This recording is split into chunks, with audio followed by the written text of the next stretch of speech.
I have been in a stable 5-year relationship with Bill. On our 6th year anniversary, Bill told me that he will be working abroad and that he had been offered a promising job. An opportunity he couldn't refuse. I smiled at him, because I'm happy for him. But deep inside I was scared. I was hurt. Because that time, I'm not really sure where I am in Bill's future. He has lots of plans for himself, but nothing for both of us. My friend Diana always comforts me that everything will be okay, but it gets harder every day after Bill left for the States.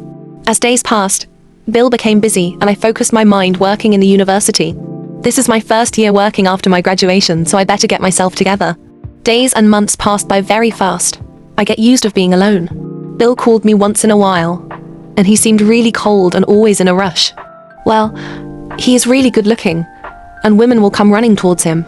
Although lots of my co-workers and even some students showed interest to me, but I just ignored every single one of them. I'm still hopeful that Bill and I can have a future together. There is just this guy in one of my classes that caught my attention. Hey Sam, leave her alone. She is nothing like the girls you use for fun. Phil was different from other students. He was older, taking up his second course. His presence was undeniable, confident, charming, and intelligent. Unlike the younger students, he carried himself with a sense of maturity that intrigued me so much. Professor, that lecture was interesting. I never thought it would be intoxicating. That's the beauty of it. They have ways of making feel things you never expected. Although Phil is older than me, I never felt intimidated. Every word I say, he listened gracefully. It seems like I am the most important person, and he gives all his attention to me when I am around. He would stay behind after class, asking about literature, life, and even love. I found myself drawn to him, not just for his intelligence, but for the way he made me feel. Alive, noticed, and understood. From that moment on, our conversations became longer. Our interactions more personal.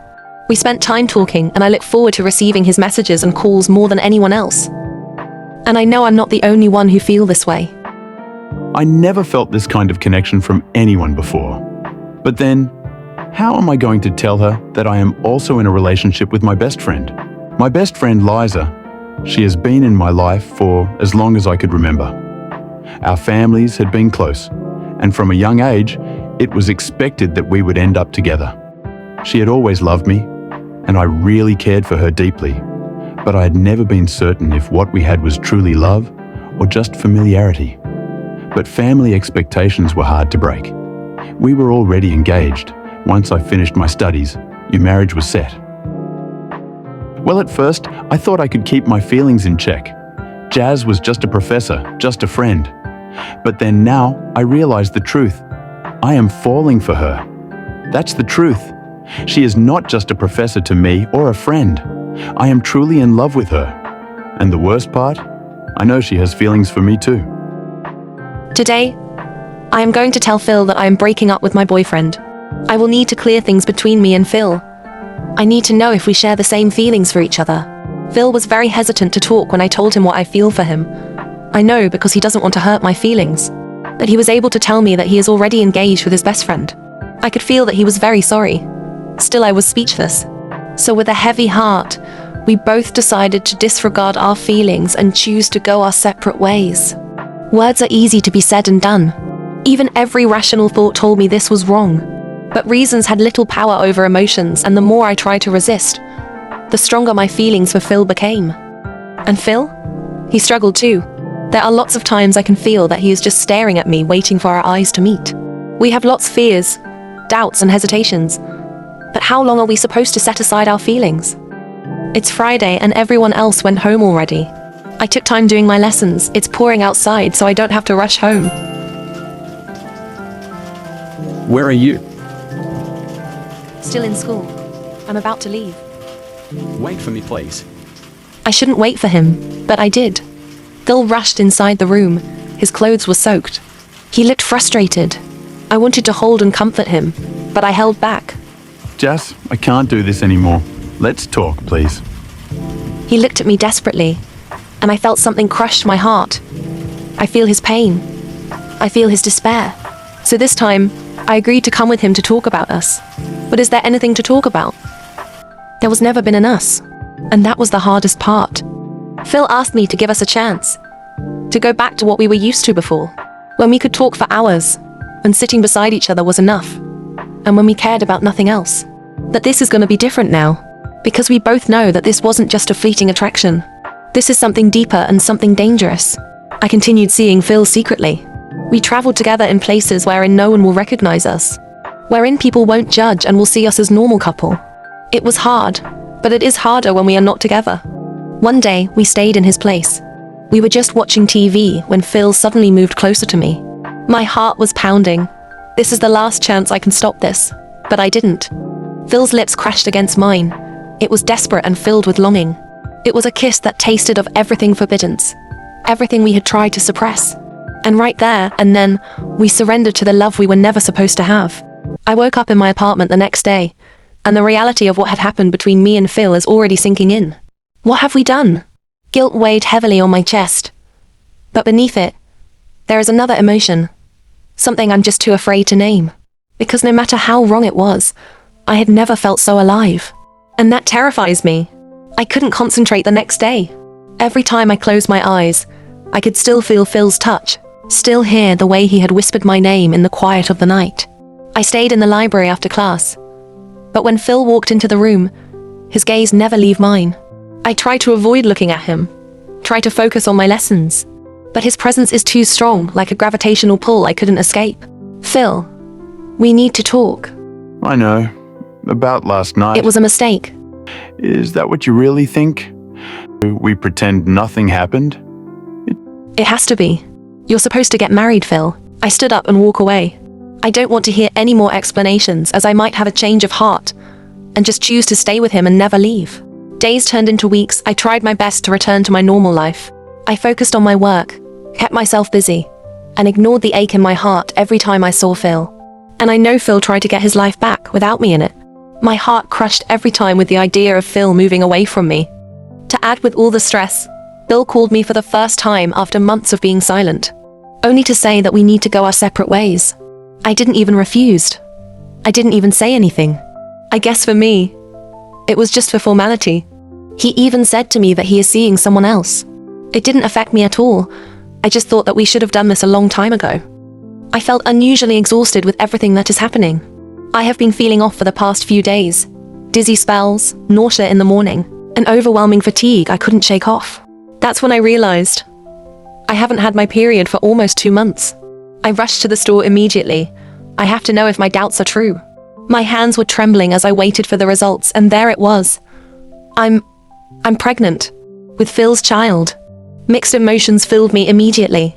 It was surreal to know that I am actually carrying Phil's child. But what am I supposed to do now? Tell him. But he was engaged, so I know for sure this is something I won't be able to share. So I will have to do this alone. I can feel the heaviness in my chest each and every day. I see myself in the mirror and look so pale and exhausted. Phil couldn't help but notice and approach me one day and seemed really concerned. Jas, are you okay?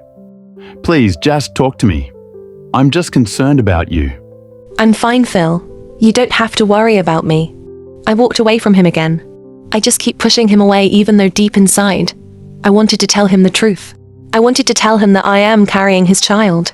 And with every step I took, I needed to remind myself that this is the right thing to do. It has to be. But then, why do I always feel the urge to talk to him again? Why am I hoping that he will show up again one day to tell me that he chose to stay with me? Why am I still waiting for his texts or calls every day? Why am I still thinking of the moments we shared together? Even if it hurts so much. It feels like it is tearing me apart. I feel like I'm losing breath. It cannot happen. I need to think of the life growing inside me. I need to take a break from all of this. Or much better to just get as far away from everyone and start new. So I left the university and went back to my hometown. And then I found myself again. I found peace. I was able to regain my strength.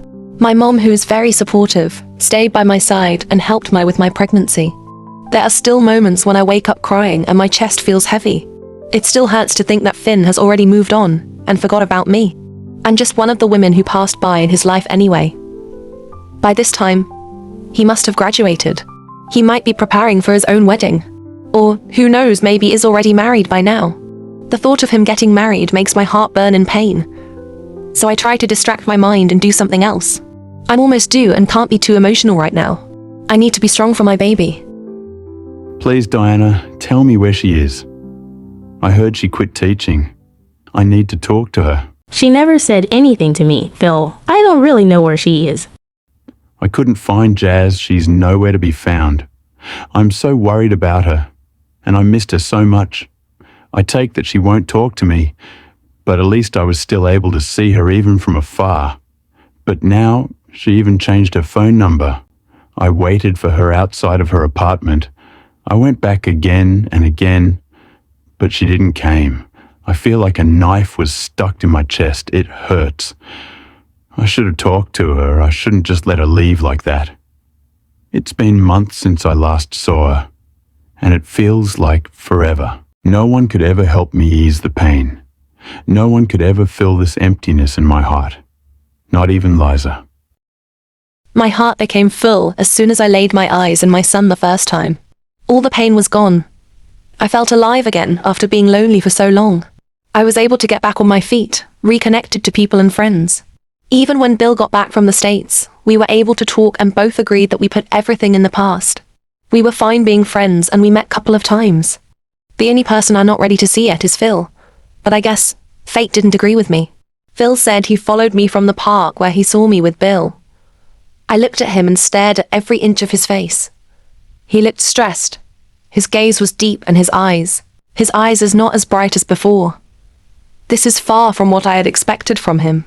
I thought that I would see a happily married guy. This is different. Phil begged for us to talk. I assumed he just wanted closure for his conscience. We sat inside a cafe, and for a moment we were silent. Both of us were looking for words, but our eyes got so much to say. How have you been, Jas? I'm doing fine. How about you? I never stopped looking for you. I froze. I couldn't believe what he just said, but I felt the sincerity in his tone. But how? Why would he still look for me? Phil looked at my baby sleeping in the stroller beside me. I felt a pinch in my chest by the way he stared back at me. Is this your son? Is he mine? This is the question I feared the most. I'm just surprised that I was able to speak. I told him the baby is mine and that Bill and I are together. I know one thing for sure why I said it. I don't want Phil to know. I don't want to confuse him and ruin his married life. At first Phil won't believe me, but I convinced him that the reason why I kept pushing him away was to get back to Bill. I told him it's time to forget about me, and he can live his life happily. Or so I thought. A few days later, Phil showed up in our home. I was still in the school where I started to teach, so my mom stayed with him. I was speechless when I got home and saw him. I thought I already made myself clear. I also didn't expect his gestures when he saw me. I know everything. You don't have to hide it from me. I want you to know that I chose you, and only you. I never married Liza. I broke up with her long before, and was just looking for the right time to talk to you. But then you left. And it is true. I never stopped looking for you. That's why I ended up driving around this town. That's when I saw you. He told me that he looked for Bill after we talked the other day. That's when he knew that Bill and I were not really together, and everything became clear to him. I saw how his face lightened up while looking at our son, full of love and joy. My heart is bursting with so much emotions, a kind of happiness that I thought I won't be able to have. After all the pain and heartaches, Phil and I finally got our chance to be together. We got married a few months later. I should say it was worth the wait. Especially when you already found your one true love.